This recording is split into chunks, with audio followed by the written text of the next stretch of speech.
Hey everyone, welcome to another episode of Love Encompassed podcast. I am your host, Victoria. And I'm Phil, of course. Absolutely, that's always good to know.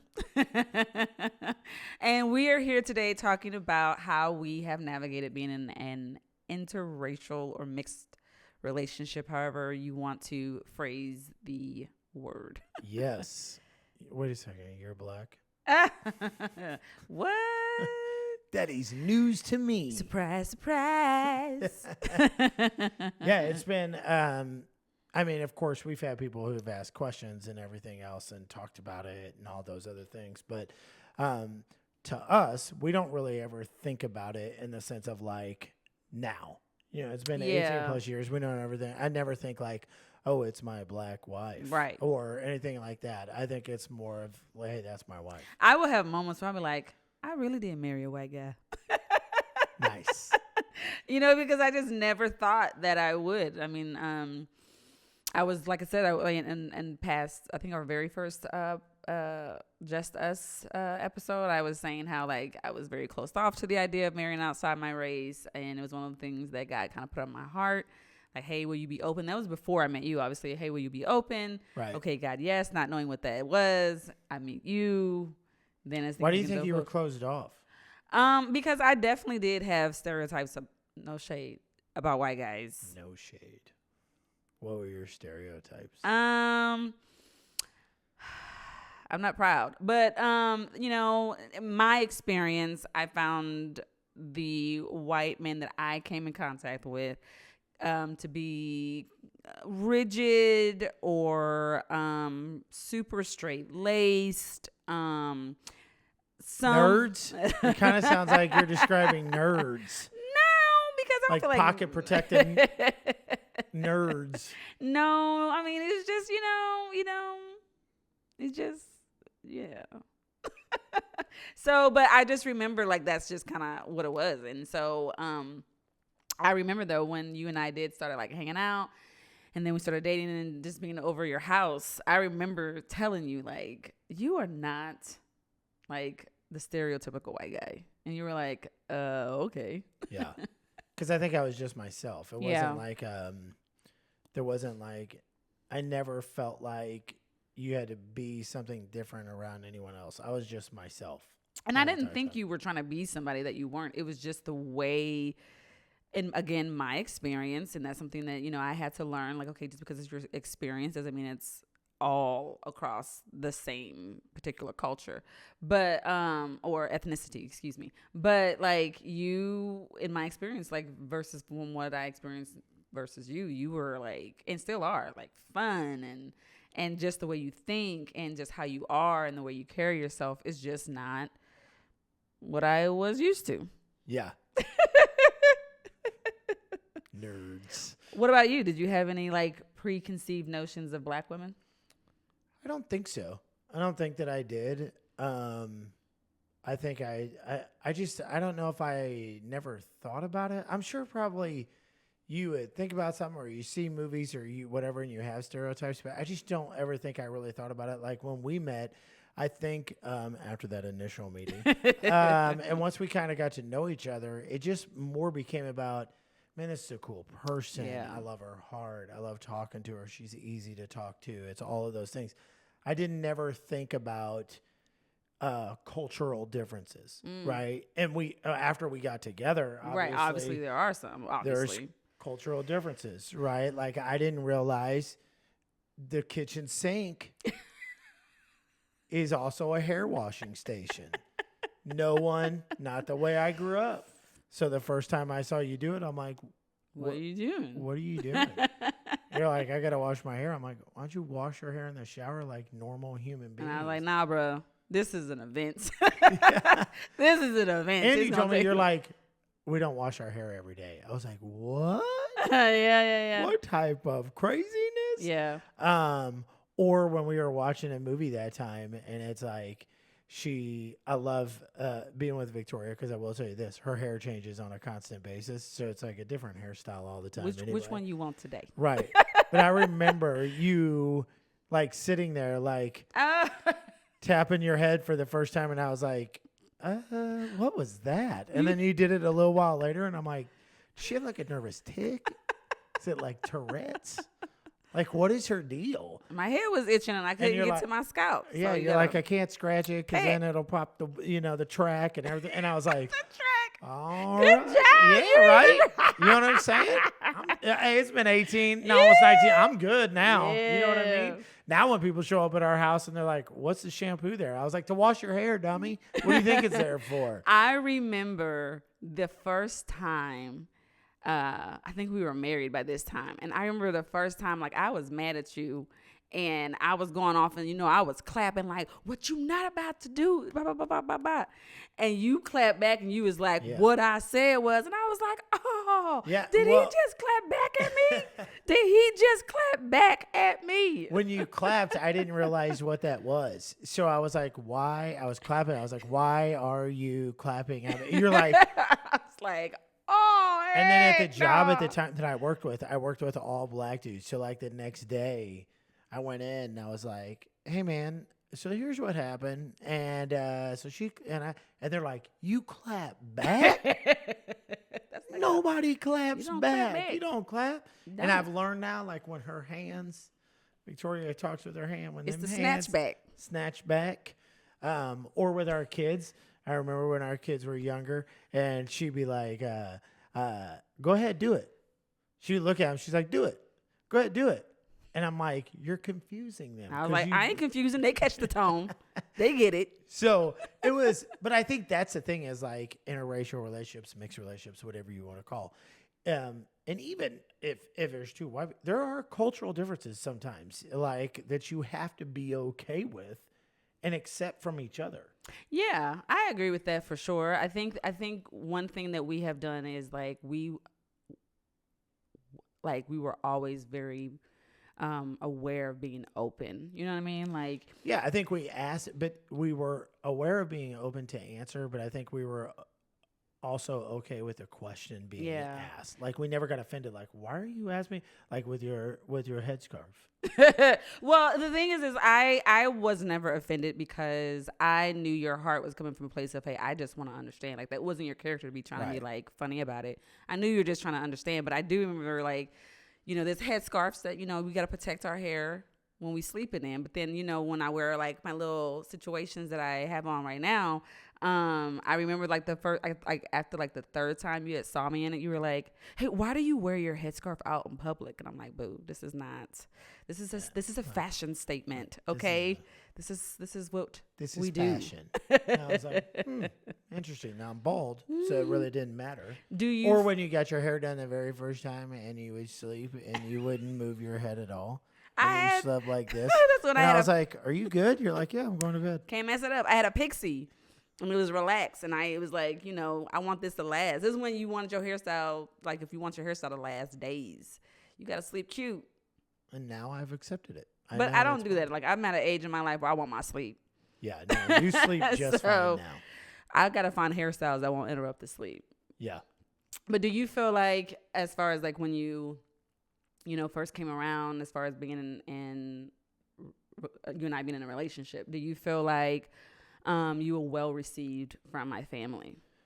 Yeah, I think our no shade on anybody, but I think our experiences coming into each other's family was much different, right? Yeah. So like your family kind of knew me from church a little bit anyway, and so they were like receiving of me, jumped right in. Yeah. Wasn't, they kind of knew me a little bit, where it was a little bit different experience for you. Yeah, and I would say before I go into my experience, there was maybe like one or two that was like, are you sure, Victoria?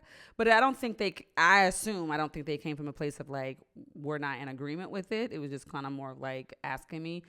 So I don't think they were being shady with it.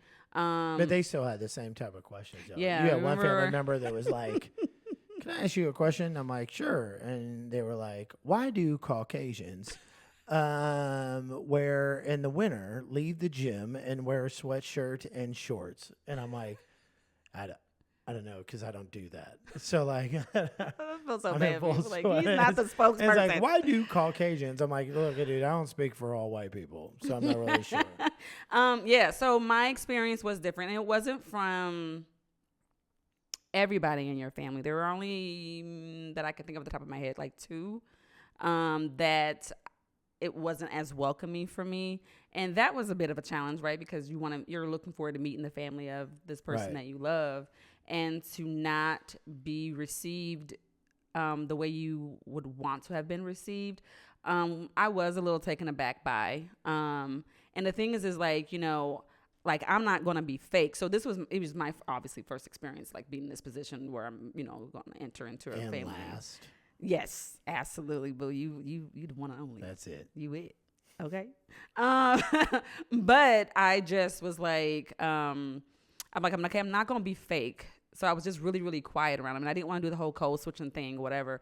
But it was like, I dealt with kind of like not being received from certain family members. And then it was for me, because we got married, I was pretty young, in my early 20s. And so at that time for me, I did feel like pressure to make sure I represented Black women well, because I didn't want a negative stereotype, or I didn't want the stereotypes that are out there to be like, oh, see, you know what I mean? So I was very much so aware of and so how I would be and how I would say things, or whatever the case may be, or how I present myself. I still was wearing my different hairstyles. I'm right. But I would even say stuff to you like, did you be yourself? I'm like, why are you if they like you, they like you. If they don't, they don't. We're going to be together. So. And again, it doesn't matter. For me, it wasn't like if they like me or not. I think, like I said, at that time, I carried that weight. And so I was like, and because I carried that weight, and I was like, well, I'm just going to make sure I'm this way. But obviously I'm not that way no more now. I'm older now, I'm wiser now, and I navigate differently and move differently. I am who I am, and love it, like it, leave it, I don't care. Mm-hmm. But I can say obviously it's not that way anymore. I can appreciate the fact that when it did happen and it did arise, you were really quick to check it. Yeah, 100%. Yeah, because it's like you're, still the mindset, right? You're still leaving, and this is when you get married in general. It's like you're leaving the families that you grew up in, and you're building a family together. So regardless of anything else, this is my wife. Right. So it's like, hey, real quick. Right. If you have a problem with that, right, that's going to be a problem. Right. But the thing is I don't know if that's everybody's testimony. You know what I'm saying? That may not be everybody's experience to where. I just thought you were too hot. He's like, I ain't letting this one go. Not letting that pass. Thank you, my love. But, I felt like I was like, okay, when I was navigating through that, I was like, okay, well, I love him down. So I'm not going to allow that to dictate if I'm going to continue to move forward in marrying you or not. But I'm also not going to be disrespected. And I appreciated the fact that you recognized it, obviously, when certain stuff would happen and you would address it. But also when I would vocalize it, you never made me feel like I had to shrink down and not voice because it was your family. Yeah. You were very much so like, here's the deal. Like, that's not going to happen. And I would do this, is that. And so it just it felt good. I'm pretty sure if it was the other way around, it'd been like, you know what I mean? Yeah, I'm sure it would have been harder, but I think that's the thing is it's like I didn't necessarily look at it from a black-white thing. It was more my wife. Like, you're just not going to disrespect my wife. Like, that's just not going to happen. So okay. I got you, boo. You know what I'm saying? Wow. How do you feel when we have to? How do you feel when we've navigated or how can we? What's the word I'm trying to look for? Your thoughts on, excuse me. Yeah, that's what I'm trying to say. Your thoughts on different ways we have navigated when we have experienced, people that do give us the stares or do make the comments or whatever. Yeah, and the hard part for me too is when people do stare or whatever. I am an outgoing person, so I assume that you want to have a conversation. So it's like, I'm like, hey, you know what I mean? But I remember we went to Tunica, Mississippi. Ooh, yes. No shade on the Tunicans. But we went down there and we received more looks and everything from black people than we did white people. Yeah. And I remember going down an escalator and they were coming like up or vice versa. And people were like shaking their heads and everything else. And I was like, hey, you know, and you're like, hey, they don't like this. Yeah, I'm not gonna lie, I was really surprised with that experience. And the reason why is because, you know, living in St. Louis, I was used to it up here. You know, people would look, you know, or stare or whatever. And I know you would make your joke and be like, that's because we're a good looking couple. That's true. That's what I used to think. I'm like, those people are staring at us. Absolutely. They know we're That's a good exactly looking why. couple. So But I was used to that. And just my experience of being a black girl, I was used to, like, you know, white people. I was used to receiving prejudice or racist experiences from white people. So when we went to Mississippi and it came from black people, I will be honest, I was really surprised and taken aback by that because that just hadn't been my experience. And maybe it wasn't my experience because this was my first time being in a mixed or interracial relationship. And I get it. I can understand it somewhat. But it doesn't make it okay. You know what I mean? No, not at all. So, but I think one thing that we have done is, for me, I feel that we've done a great job with is not allowing the outside noise to affect us. You know what I mean? My approach toward it has been like, I have someone who's really great and amazing.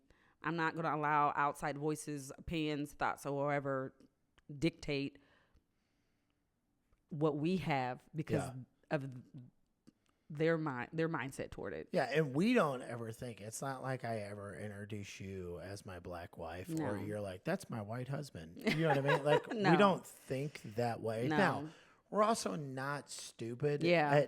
It's like when people are like, I don't see color. Yeah. Okay, well, it's there. Yeah. You know what I mean? And so it's like, you do have to recognize, but I think for us, we never allowed those outside things, like you said, to come in. Yeah.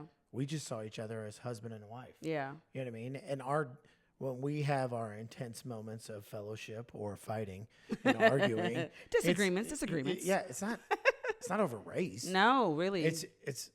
It's a man and a woman. Yeah. It's like your normal fights of a man and a woman. Yeah. And I feel like, you know, in the times where, you know,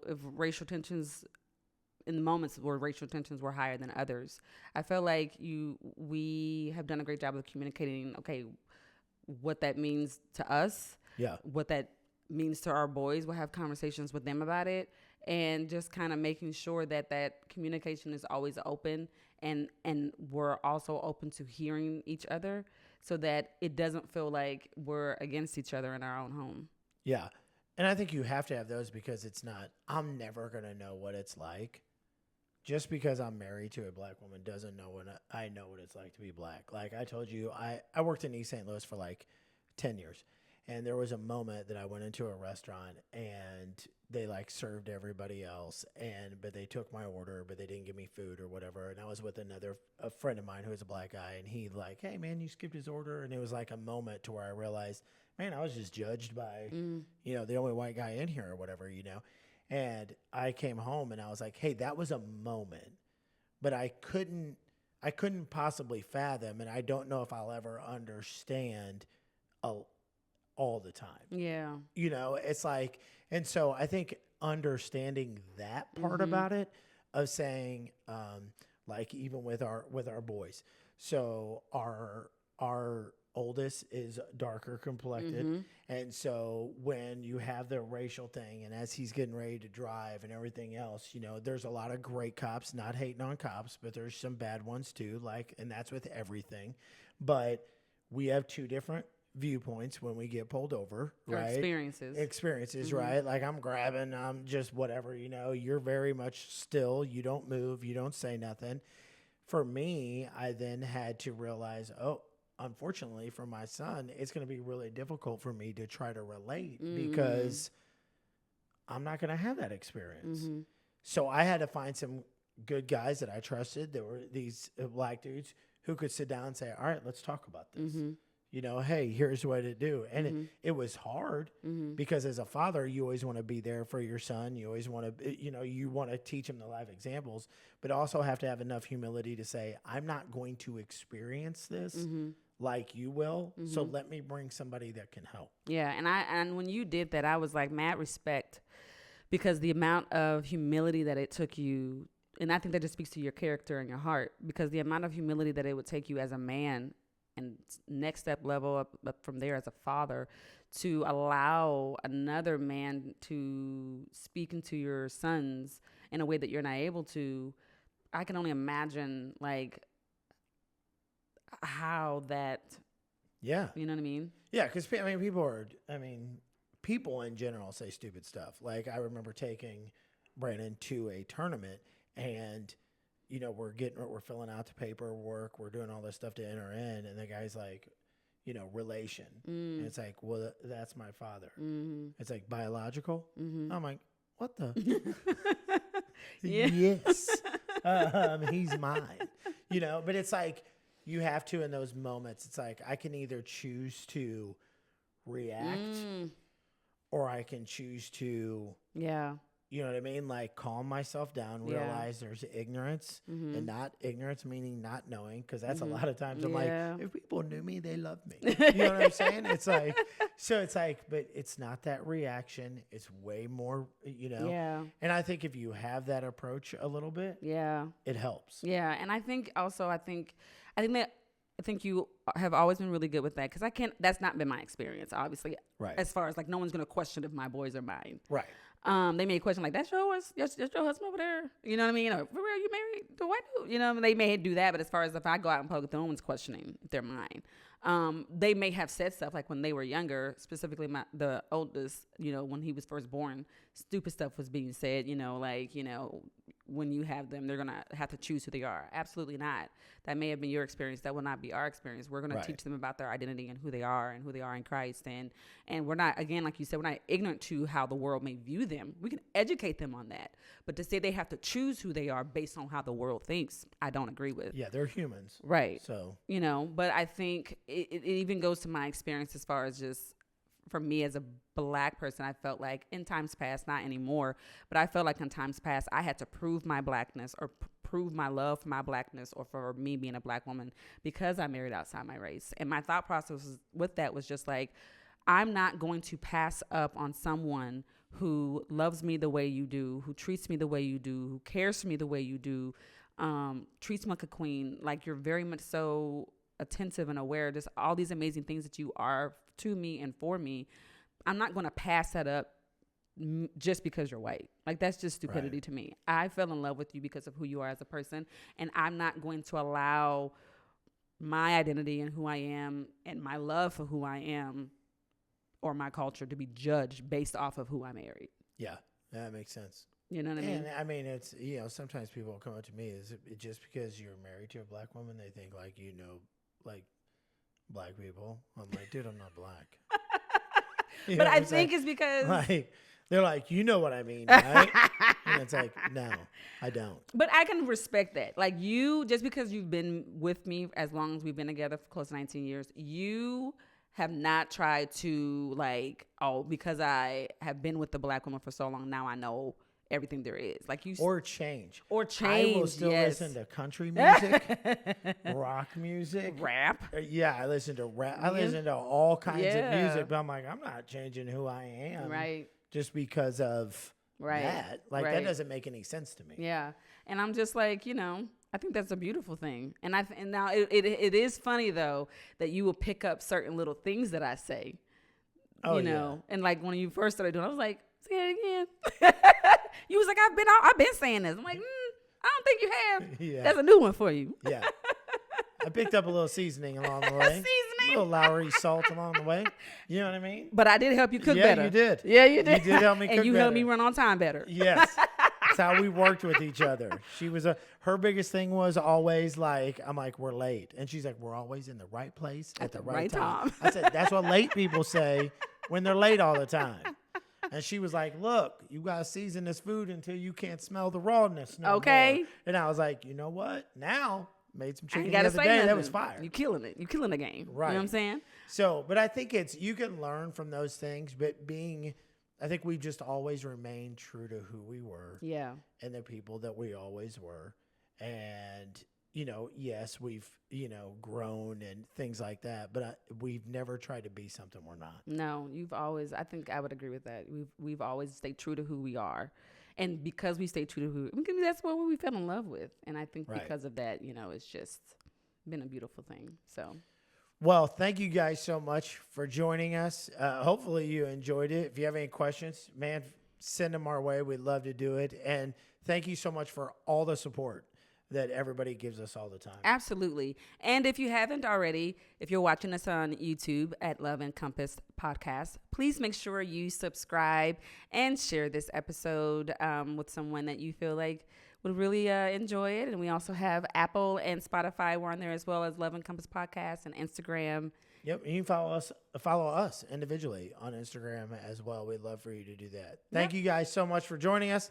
Can't wait to see you next time. Have a great day.